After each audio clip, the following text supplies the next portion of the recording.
ಈ ಒಂದು ಕಾರ್ಯಕ್ರಮದಲ್ಲಿ ಭಾಗವಹಿಸುವುದಕ್ಕೆ ನನಗೆ ಸಾಧ್ಯವಾದದ್ದಕ್ಕೆ ತುಂಬ ಸಂತೋಷವಿದೆ. ಇಂದು ನಮ್ಮ ಹಲವಾರು ಪಾರಂಪರಿಕ ತಳಿಗಳು ನಮ್ಮಿಂದ ಮರೆಯಾಗ್ತಿದೆ. ಅದು ನಮ್ಮ ಹಿರಿಯರು ಕಾಪಾಡಿಕೊಂಡು ಬಂದಿರುವಂತಹ ಹಲವಾರು ತಳಿಗಳಾಗಿರ್ತವೆ. ಆದರೆ ಅವುಗಳೆಲ್ಲ ಮರೆಯಾಗ್ತಾ ಬರ್ತಾಯಿದೆ. ಯಾಕಂತೇಳಿದರೆ ಅದು ಇಂದಿನ ತಲೆಮಾರು ಅದರ ಬಗ್ಗೆ ಗಮನ ಹರಿಸುವುದು ಕಡಿಮೆ ಆಗಿದೆ. ಪಾರಂಪರಿಕ ತಳಿಗಳು ನಷ್ಟಗೊಂಡರೆ ನಮ್ಮ ಮುಂದಿನ ತಲೆಮಾರಿಗೆ ಅದು ದೊಡ್ಡ ಒಂದು ಸಮಸ್ಯೆ. ಅದೇ ರೀತಿ ನಾವು ಇಂದು ವಾಣಿಜ್ಯ ಬೆಳೆಗಳತ್ತ ಹೆಚ್ಚು ಗಮನ ಹರಿಸ್ತಾ ಇದ್ದೇವೆ. ಆಹಾರದ ಬೆಳೆಗಳತ್ತ ಯಾರೂ ಗಮನ ಹರಿಸುವುದು ತುಂಬ ಕಡಿಮೆ ಆಗಿದೆ. ಈ ರೀತಿಯ ಒಂದು ಪ್ರವೃತ್ತಿಯಿಂದ ನಮ್ಮ ಆಹಾರ ಇಂದು ಲಭಿಸುವಂಥದ್ದು ಬೇರೆ ಬೇರೆ ಮೂಲಗಳಿಂದ ಬರುವಂಥದ್ದಾಗಿರ್ತದೆ. ಅದು ಯಾವ ರೀತಿ ಬೆಳೆದಿರ್ತಾರೆ ಎಂಬುದು ನಮಗೆ ಗೊತ್ತಿರುವುದಿಲ್ಲ. ಎಲ್ಲವೂ ವಿಷಯುಕ್ತವಾಗಿರ್ತದೆ. ಆದರೆ ನಾವು ಆಹಾರದಲ್ಲಿ ಸ್ವಾವಲಂಬಿಗಳಾದರೆ ಮಾತ್ರ ನಮ್ಮ ಆರೋಗ್ಯ ಚೆನ್ನಾಗಿರುತ್ತದೆ. ಆದ್ದರಿಂದ ಸಾಧ್ಯವಾದಷ್ಟು ನಾವೇ ನಮ್ಮ ಆಹಾರವನ್ನು ಸಂಪಾದಿಸುವಂಥ ವ್ಯವಸ್ಥೆಯಾಗಬೇಕು. ನಮ್ಮ ಜಮೀನನ್ನು ಸ್ವಲ್ಪ ಭಾಗ ಆಹಾರದ ಬೆಳೆಗಳತ್ತ, ತರಕಾರಿಯಾಗಲಿ ಭತ್ತ ಆಗಲಿ, ಇದನ್ನೆಲ್ಲ ನಾವೇ ಕಂಡುಕೊಳ್ಬೇಕಾಗ್ತದೆ. ಬೇರೆ ಬೇರೆ ಮೂಲಗಳಿಂದ ಬರುವಂಥ ಆಹಾರದಲ್ಲಿ ತುಂಬ ವಿಷಯುಕ್ತವಾಗಿರ್ತದೆ. ಯಾವ ರೀತಿ ಅದನ್ನು ಬೆಳೆದಿರ್ತಾರೆ ಎಂಬುದು ನಮಗೆ ಗೊತ್ತಿರುವುದಿಲ್ಲ. ಇದರಿಂದ ತುಂಬ ನಾವು ಆರೋಗ್ಯ ಹದಗೆಡ್ತಾ ಇದೆ. ಅದರಿಂದಾಗಿ ನಾವು ಎಷ್ಟೇ ಹಣ ಸಂಪಾದಿಸಿದರೂ ಅದು ಆಸ್ಪತ್ರೆ ಮುಂತಾದ ಇದಕ್ಕೆಲ್ಲ ವಿನಿಯೋಗವಾಗ್ತದೆ. ಜೀವನದಲ್ಲಿ ನಮಗೆ ಆರೋಗ್ಯಕ್ಕಿಂತ ದೊಡ್ಡ ಒಂದು ಭಾಗ್ಯ ಬೇರೆ ಯಾವುದಿಲ್ಲ. ಆರೋಗ್ಯ ಇದ್ದರೆ ನಮಗೆ ಎಲ್ಲವನ್ನೂ ಸಂಪಾದಿಸಿಕೊಳ್ಬೋದು. ಈ ಸಮಸ್ಯೆಗಳಿಗೆ ಮೂಲ ಕಾರಣ ನಾವು ತಿನ್ನುವಂಥ ಆಹಾರವೇ ಆಗಿರ್ತದೆ. ಹಣ ಎಷ್ಟು ಬೇಕಾದರೂ ನಾವು ಸಂಪಾದಿಸಿಕೊಳ್ಬೋದು, ಆದರೆ ನಾವು ಅನ್ನವನ್ನೇ ಊಟ ಮಾಡಬೇಕಾಗ್ತದೆ. ಅದಕ್ಕಾಗಿ ನಾವೇ ಅದರಲ್ಲಿ ಸ್ವಾವಲಂಬಿಗಳಾಗಬೇಕಾದ ಅತಿ ಅಗತ್ಯತೆ ಇದೆ.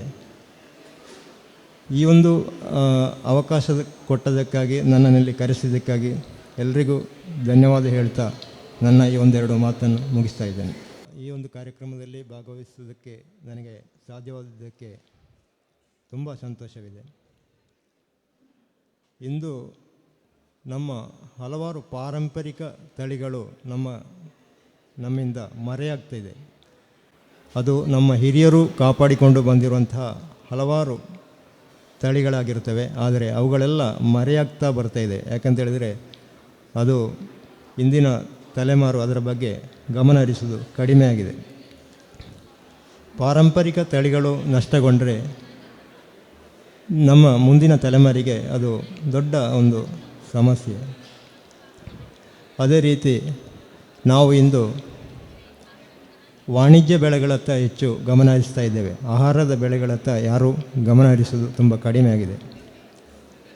ಈ ರೀತಿಯ ಒಂದು ಪ್ರವೃತ್ತಿಯಿಂದ ನಮ್ಮ ಆಹಾರ ಇಂದು ಲಭಿಸುವಂಥದ್ದು ಬೇರೆ ಬೇರೆ ಮೂಲಗಳಿಂದ ಬರುವಂಥದ್ದಾಗಿರ್ತದೆ. ಅದು ಯಾವ ರೀತಿ ಬೆಳೆದಿರ್ತಾರೆ ಎಂಬುದು ನಮಗೆ ಗೊತ್ತಿರುವುದಿಲ್ಲ. ಎಲ್ಲವೂ ವಿಷಯುಕ್ತವಾಗಿರ್ತದೆ. ಆದರೆ ನಾವು ಆಹಾರದಲ್ಲಿ ಸ್ವಾವಲಂಬಿಗಳಾದರೆ ಮಾತ್ರ ನಮ್ಮ ಆರೋಗ್ಯ ಚೆನ್ನಾಗಿರುತ್ತದೆ. ಆದ್ದರಿಂದ ಸಾಧ್ಯವಾದಷ್ಟು ನಾವೇ ನಮ್ಮ ಆಹಾರವನ್ನು ಸಂಪಾದಿಸುವಂಥ ವ್ಯವಸ್ಥೆಯಾಗಬೇಕು. ನಮ್ಮ ಜಮೀನನ್ನು ಸ್ವಲ್ಪ ಭಾಗ ಆಹಾರದ ಬೆಳೆಗಳತ್ತ, ತರಕಾರಿಯಾಗಲಿ ಭತ್ತ ಆಗಲಿ, ಇದನ್ನೆಲ್ಲ ನಾವೇ ಕಂಡುಕೊಳ್ಬೇಕಾಗ್ತದೆ. ಬೇರೆ ಬೇರೆ ಮೂಲಗಳಿಂದ ಬರುವಂಥ ಆಹಾರದಲ್ಲಿ ತುಂಬ ವಿಷಯುಕ್ತವಾಗಿರ್ತದೆ. ಯಾವ ರೀತಿ ಅದನ್ನು ಬೆಳೆದಿರ್ತಾರೆ ಎಂಬುದು ನಮಗೆ ಗೊತ್ತಿರುವುದಿಲ್ಲ. ಇದರಿಂದ ತುಂಬ ನಾವು ಆರೋಗ್ಯ ಹದಗೆಡ್ತಾ ಇದೆ.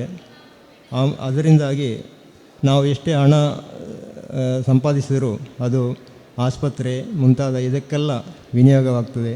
ಜೀವನದಲ್ಲಿ ನಮಗೆ ಆರೋಗ್ಯಕ್ಕಿಂತ ದೊಡ್ಡ ಒಂದು ಭಾಗ್ಯ ಬೇರೆ ಯಾವುದಿಲ್ಲ. ಆರೋಗ್ಯ ಇದ್ದರೆ ನಮಗೆ ಎಲ್ಲವನ್ನೂ ಸಂಪಾದಿಸಿಕೊಳ್ಬೋದು. ಈ ಸಮಸ್ಯೆಗಳಿಗೆ ಮೂಲ ಕಾರಣ ನಾವು ತಿನ್ನುವಂಥ ಆಹಾರವೇ ಆಗಿರ್ತದೆ. ಹಣ ಎಷ್ಟು ಬೇಕಾದರೂ ನಾವು ಸಂಪಾದಿಸಿಕೊಳ್ಬೋದು, ಆದರೆ ನಾವು ಅನ್ನವನ್ನೇ ಊಟ ಮಾಡಬೇಕಾಗ್ತದೆ. ಅದಕ್ಕಾಗಿ ನಾವೇ ಅದರಲ್ಲಿ ಸ್ವಾವಲಂಬಿಗಳಾಗಬೇಕಾದ ಅತಿ ಅಗತ್ಯತೆ ಇದೆ. ಈ ಒಂದು ಅವಕಾಶ ಕೊಟ್ಟದಕ್ಕಾಗಿ, ನನ್ನನ್ನಲ್ಲಿ ಕರೆಸಿದ್ದಕ್ಕಾಗಿ ಎಲ್ರಿಗೂ ಧನ್ಯವಾದ ಹೇಳ್ತಾ ನನ್ನ ಈ ಒಂದೆರಡು ಮಾತನ್ನು ಮುಗಿಸ್ತಾ ಇದ್ದೇನೆ.